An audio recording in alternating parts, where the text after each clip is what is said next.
Hello, everybody. This is Rick Reingans from the Department of Sustainable Development at Appalachian State. This is a short lecture on inequality and the ecology of emerging pathogens. This is for SD 3525, Coronavirus, Health Development, and Resilience. The purpose of this is a short lecture.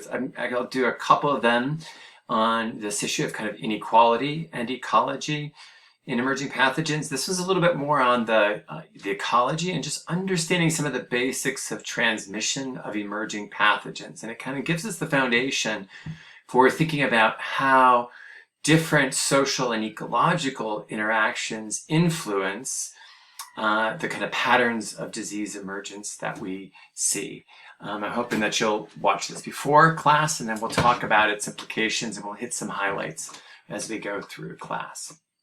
So 4 objectives for this section. The first one is to understand the transmission and ecology of key emerging pathogens. And so we won't talk about everything, but hopefully I'll give you a range of examples from HIV, Ebola, COVID, and a few other, cholera as well, just as examples that we can, to give us an idea of how these patterns work and how transmission works. Get us thinking about viruses and to some extent about bacteria as well.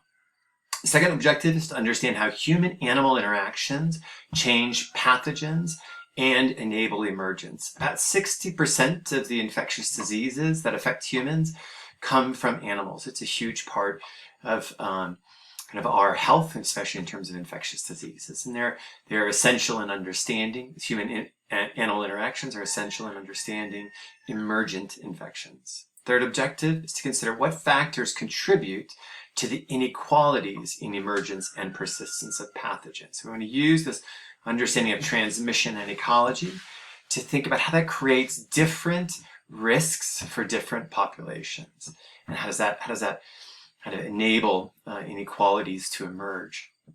The last one is to think, kind of related to this or as a corollary, is to consider how development, sustainable or otherwise, may interact with ecology to contribute to or mitigate the emergence of infectious diseases, right? So we kind of think through the science first and then think through how infectious diseases and their transmission may propagate structural inequalities.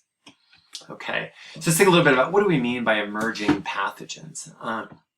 We can think of this as new or increasingly important pathogens that enter a human or non-human population.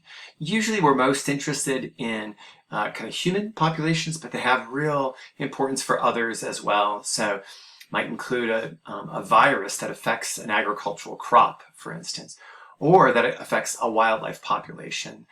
So for instance, the white-nosed bat virus, which is having a significant impact on bats in North America, is an emerging infection as well. The term emergence has a system science dimension as well. It's not just doesn't just mean that it's new, but we think of emergence as a product of a complex and somewhat unpredictable process. So emergence in a system science, right, is a property that can't be explained by the individual pieces. It comes out of the complex interactions of different parts of a system. So it emerges. It's not just hiding there, not just sitting and coming about, but it comes out of this complex process. And then lastly, I think about the fact that the patterns of emergence or reemergence are often the product of dynamic social and environmental processes. COVID may be an example that, or at least initially, it appears to be affecting a population, a kind of a global population, but in many ways, both for COVID and for other infections, kind of emergence and persistence of pathogens tends to be in populations that are kind of more disadvantaged, have fewer options for mitigating the effects of the pathogen. So we're going to think again about that. Okay, so let's think a little bit. So we're going to do some snapshots of other emerging infectious diseases. And so there's a whole range of potential ones that we could look at. We could think about Ebola, cholera, Zika, Nipah virus, HIV, bird and swine flu. We won't talk about all of those right now, but we'll talk about some of those examples. And again, these come from often kind of predictable populations, and they come from These are often pathogens that exist in other non-human populations and then cross over or spill over into human populations, whether it be from birds, from pigs, from bats, some cases from environmental reservoirs. And we want to understand how that initial kind of spillover or crossover happens. And then we want to think about how processes like human disruption of nature and increased globalization may drive or amplify these spillovers. Okay, so we're going to think about a couple of these. So I'm going to start by thinking about influenza A. And so this is, we think of this as swine and avian influenza. So there are many strains of influenza A. So this influenza A is a virus. One of those strains is H1N1, and that naming of, you'll see different ones with different H and this naming is based on their genetic structure and kind of where certain kind of protein structures are within the virus, but it's just a naming structure. And oftentimes viruses that have the same structure and kind of end up with the same name have the same background, and they often have some of the same properties in terms of their transmissibility. So H1N1 is a common one. Again, so we think about it that way. So Spanish flu is the one that we're now all familiar with. You can think of this as the 1918 pandemic. So it was caused by an H1N1 virus. This is a pandemic that affected, it was a pandemic in the sense that it affected kind of the entire world, infected over 500 million people. And the estimates are really kind of quite varied. We don't have a kind of great data. If you can think about this, this was happening right in the tail end of World War I. And we didn't have the level of surveillance. We also didn't really know what it was. This was at a time when, in 1918, when people didn't know what a virus was. They barely understood what a bacteria was, much less, but didn't really understand that there were infectious agents that were smaller. Killed between 17 and 50 million people, maybe more by some estimates. It was interesting at the time because we think of it, different influenzas or flus as having high mortality among young children and the elderly. And the Spanish flu was particularly impactful because it also affected young adults. It did through this a cytokine storm, which basically means kind of an immune response to the virus that goes awry. So it affected people who might be considered otherwise healthy. In spite of its name, it did not originate in Spain. Its likely origin was in North America. It probably got the name Spanish flu because that's where it was identified and where it was described. Spain was not actively involved in World War I, and it was actually because of its ability to kind of detect it on and have it be noticed in a context. It was almost the lack of the war made it possible to notice it at first, but it's likely not from. It didn't originate in Spain. Many of the deaths were not caused directly by the virus itself, but rather by bacterial pneumonia, so a bacterial infection that was essentially took advantage of a weakened immune system and a weakened kind of respiratory system in people who were affected by it. So it's that combination, kind of a double whammy. Although people didn't understand what it was at first, eventually researchers were able to determine that the strain that caused the pandemic was also present in birds and pigs. And we'll see this relationship. It's hard to kind of see it exactly. We'll see this in the transmission of other avian and swine influenzas, where there's a population here on the right of kind of waterfowl and shorebirds who have natural avian influenza cycles. So there's viruses that's being passed to them.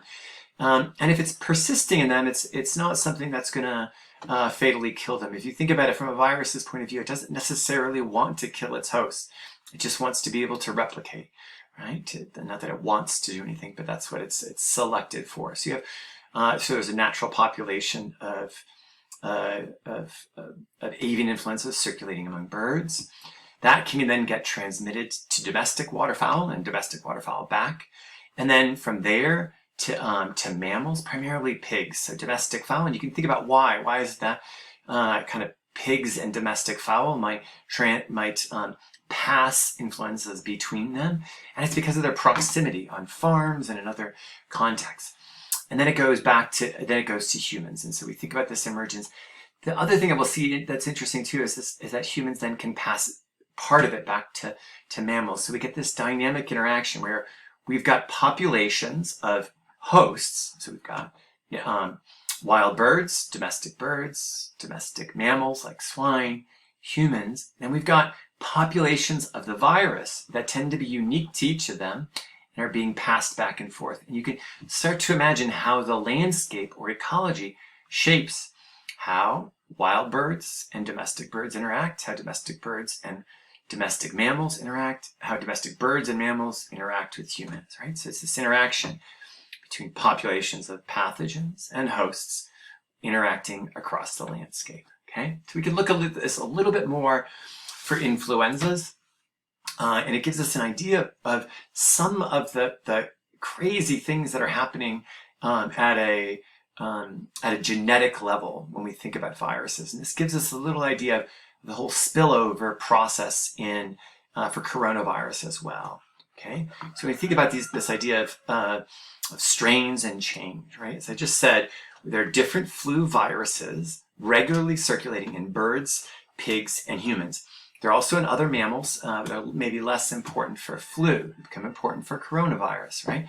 So you can think about this as kind of represented in this first image. You've got birds, swine, and humans, each with their own kind of genetic makeup of the viruses. And they tend to be moving within these populations. Again, not necessarily killing the species because they're just naturally being kind of spread around. So that's naturally happening. So these tend to be less lethal and distinct from one another, right? So less lethal because no pathogen really wants to be killing its host for the most part.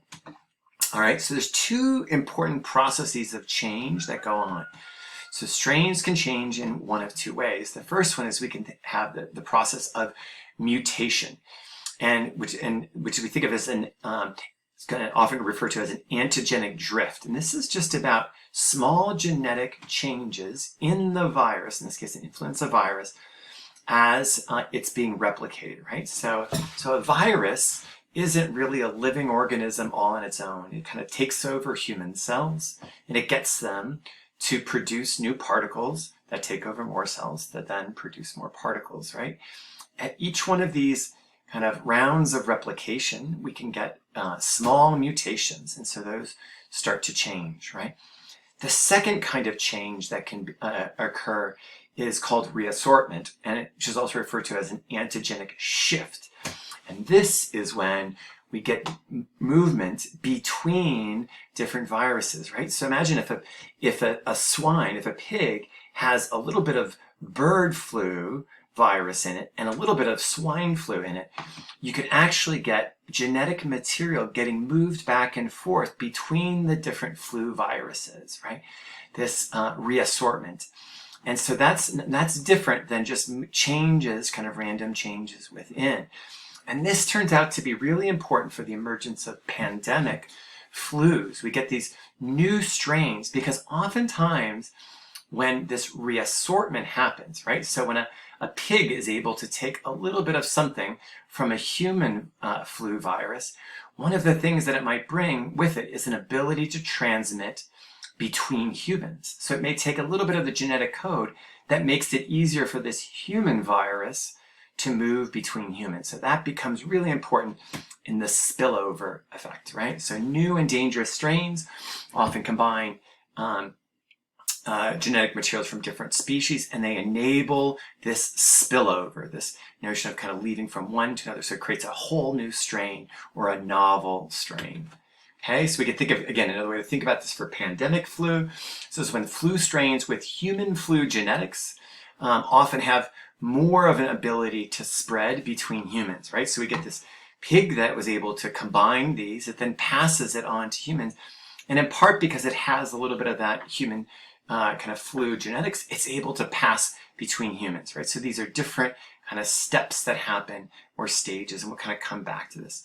So these are more likely to create a novel pandemic virus or a pandemic because it's got that mixing, right? And again, pigs tend to be kind of a really efficient form or source of that reassortment. They'll be able to take a little bit of the avian, a little bit of the human, and come up with a much more pandemic-producing pathogen. Okay, so let's look at a couple of other examples that we hear about. And so, talk about Ebola virus. And so, this is Ebola viruses are a kind of a genus, which is a part of filoviruses. And there's 5 known species of Ebola virus. 4 of these species can infect humans, and most are also known to be harbored by wildlife. So all of these, basically all the species, are present in wildlife, and 4 of the species can exist in human. But really, their natural hosts are in wildlife species. Bats are the best documented hosts of these Ebola viruses, but there are other species as well. A number of primates and other mammals that are able to do it. Typically, when Ebola virus infects humans, it only survives for a relatively short period of time. The infection in humans ends when an outbreak ends, and we won't talk about it too much, but it's a hemorrhagic fever. It causes uncontrollable bleeding. It's highly infectious, but in part because it's so easy to identify the symptoms, it tends to kind of kill its hosts too efficiently, and so it's usually the outbreaks are somewhat self-limiting. Now, that doesn't mean that that becomes less and less true as it affects bigger populations. Historically, Ebola viruses have affected smaller rural communities. In the more recent outbreaks, it's had a significant impact. The 2017 outbreak is one example, but also the earlier one as well would have had a huge impact on urban populations.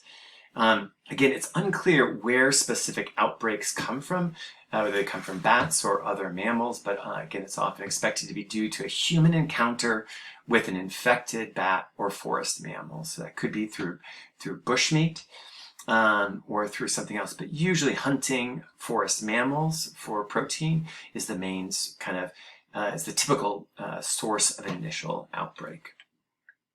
Okay. HIV follows some of the same patterns, right? So humans are infected with HIV-1 and HIV-2. There are 4 different kind of types of HIV-1 and 9 different types of HIV-2. And when we call these different types, it's not so much that you need to remember these different types, but it's that each one of these has been traced. Its kind of genetic history has been traced, so they're kind of related to each other.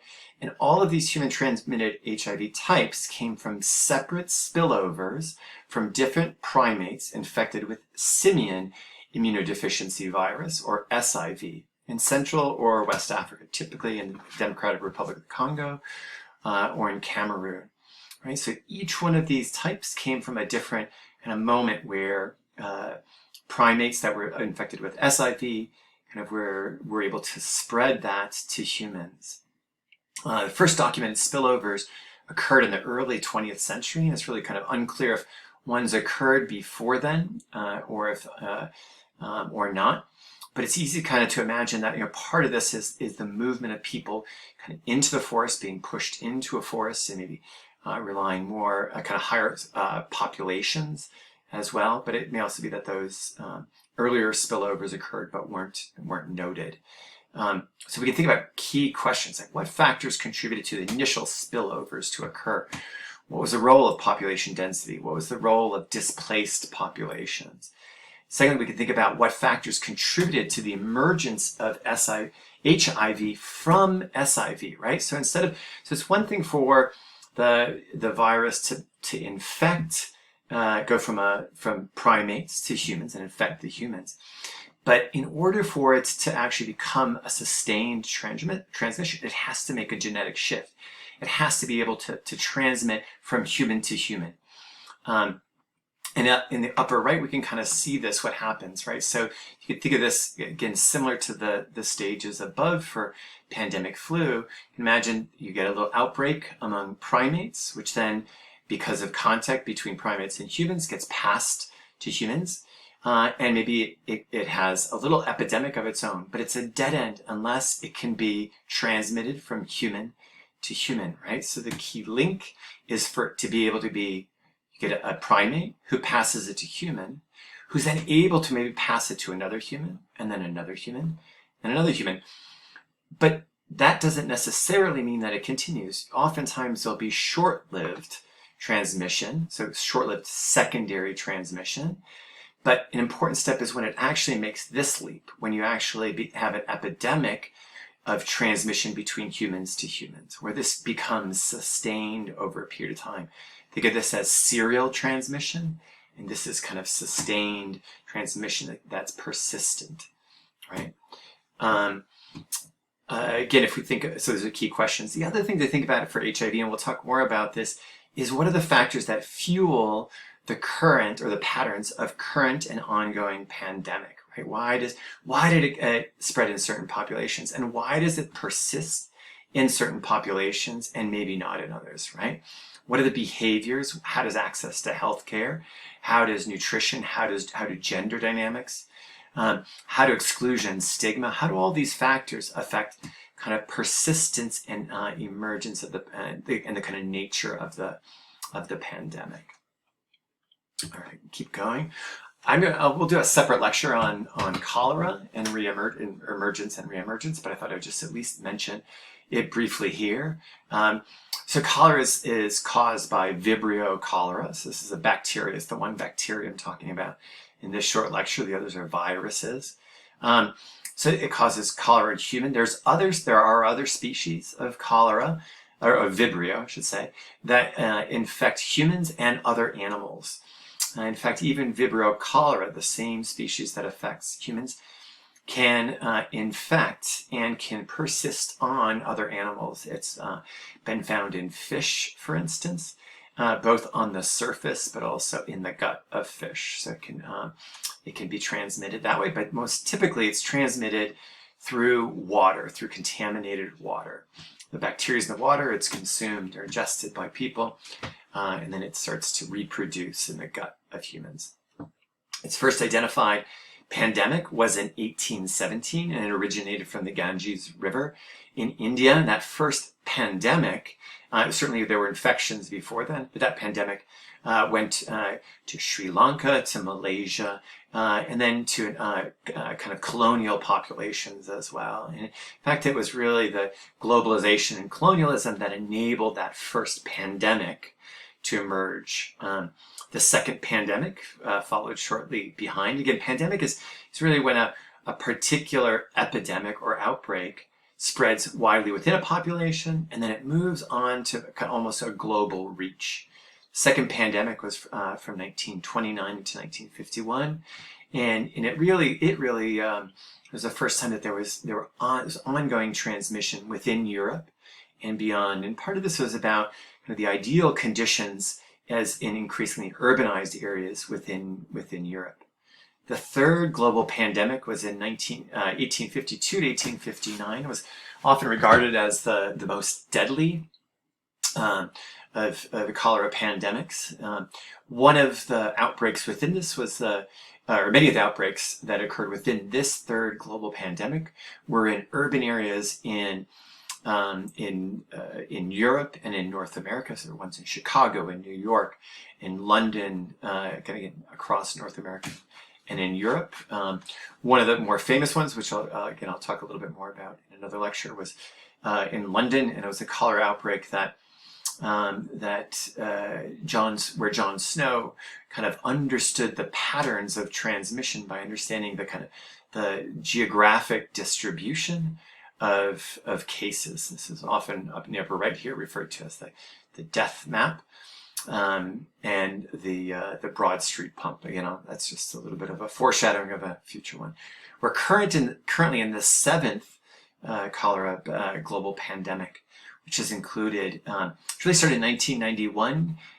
We went through almost 100 years without spread of cholera outside of India And then in 1991, it leaped to South America and became a global pandemic. And it's continued raging since then, including the outbreak in Haiti, outbreaks really throughout Asia as well, Somalia, Syria, many in Africa as well.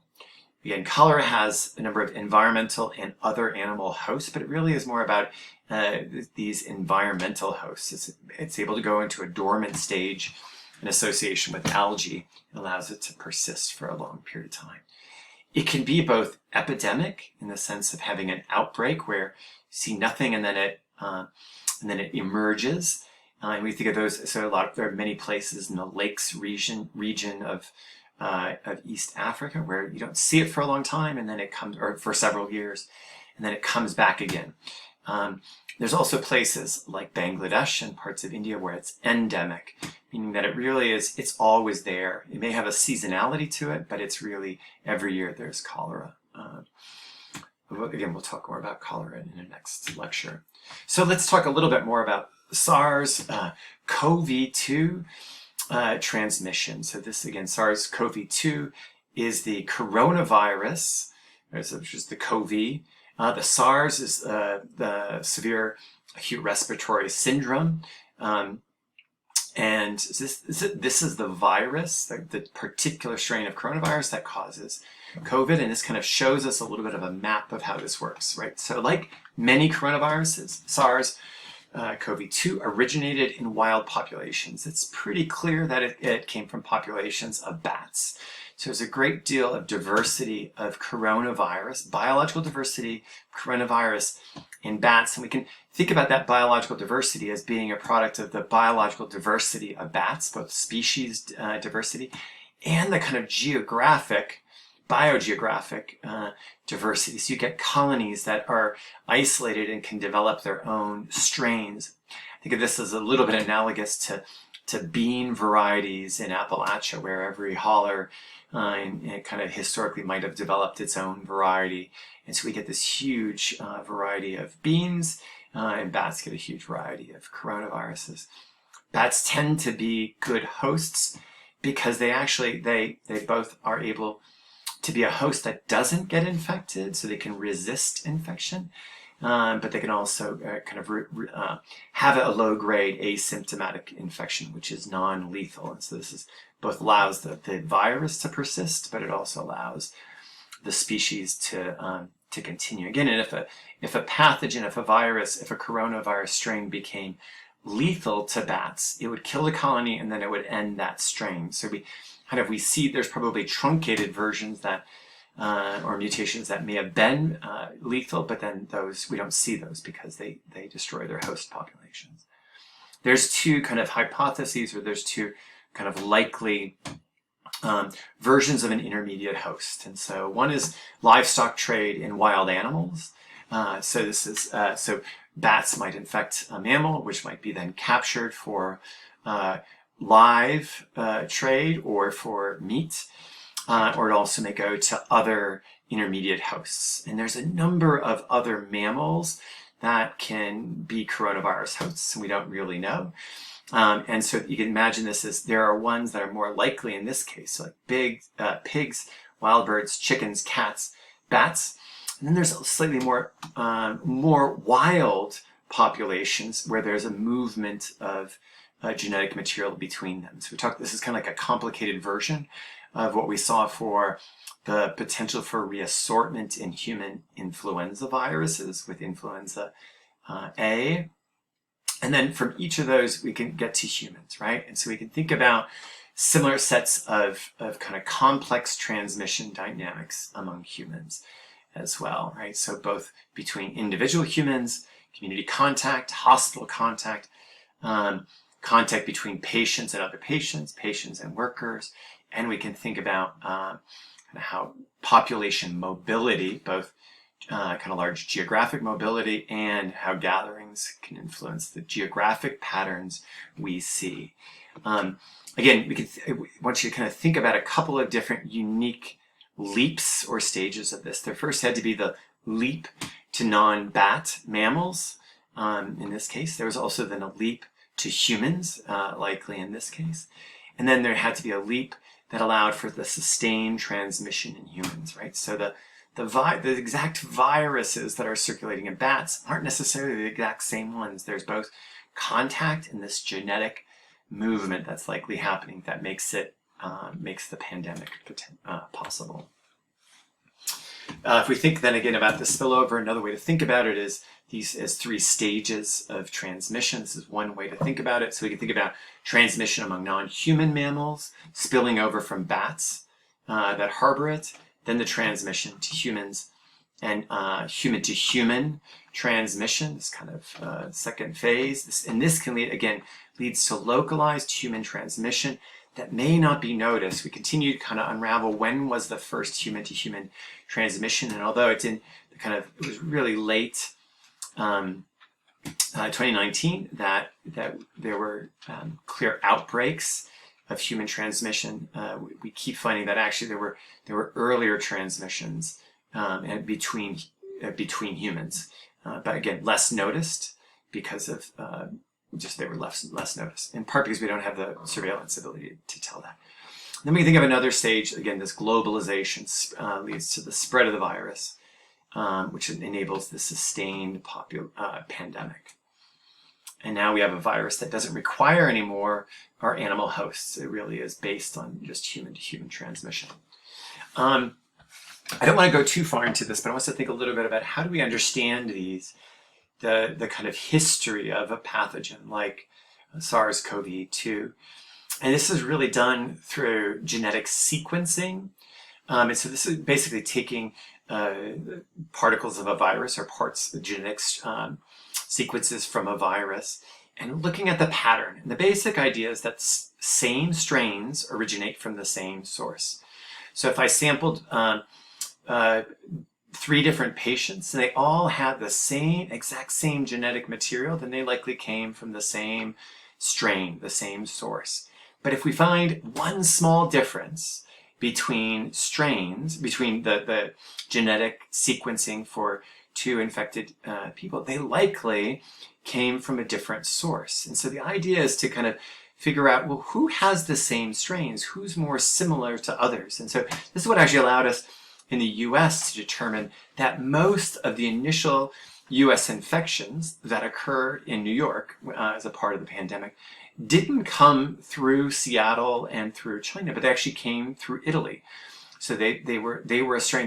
There was a genetic mutation that happened in Europe that then was the progenitor of most of the genetic sequences from patients that were in New York, right? So that was its path. And so the idea is to kind of look for these similarities and be able to kind of create a map of where things split. And so we can kind of see the different viruses that are the different kind of, here are the different ones that are coming from, here's the Washington virus. These are different Hong Kong viruses, different parts, just again, slightly different sequences of SARS-CoV-2. And then we see some really close relatives of SARS that led to other SARS outbreaks, including the outbreak in Hong Kong about 13 years ago, and MERS, which is another one, which kind of Middle East respiratory syndrome, which was maybe about 10 years ago. Again, they use this information to kind of figure out what's the map. I wanted to point this out. So this is one of the readings that I've added as an optional reading, is reading from Nathan Wolfe and others, which is a nice summary or review of stages of spillover of emerging pathogens. And they talk about these kind of 5 different stages and think about different examples of this, right? And so this is about different ways that things move from animal agents, animal pathogens, strictly animal pathogens, and how they move up to become human pathogens, right? And so stage 1 are pathogens that are only found in animals. And so there are examples of this, like so we have HIV, dengue, Ebola, where there are strains that persist only within the animal species, which can't be transmitted. Then they talk about stage 2, and this is where animal pathogen is transmitted to humans but not between humans, right? So you need a constant interaction between an animal source and the humans for that to happen. So examples of that are Nipah virus, rabies, West Nile, anthrax. It's not transmitted between humans. It's movement from the animal hosts to humans. Then we could think of stage 3, and this is where animal pathogens are transmitted to humans with a few rounds of secondary transmission. And what we mean by secondary transmission is this is the human to human, right? So you get a few rounds of this. This is the 3rd stage here. So it might come from animal to a human and then to another human. But that it dies out, and it might die out because it's too severe and it's too kind of dramatic on its host. It has too much of a negative, a kind of adverse effect, and it kills the hosts too quickly, or because it's not an efficient transmitter. It's not really good.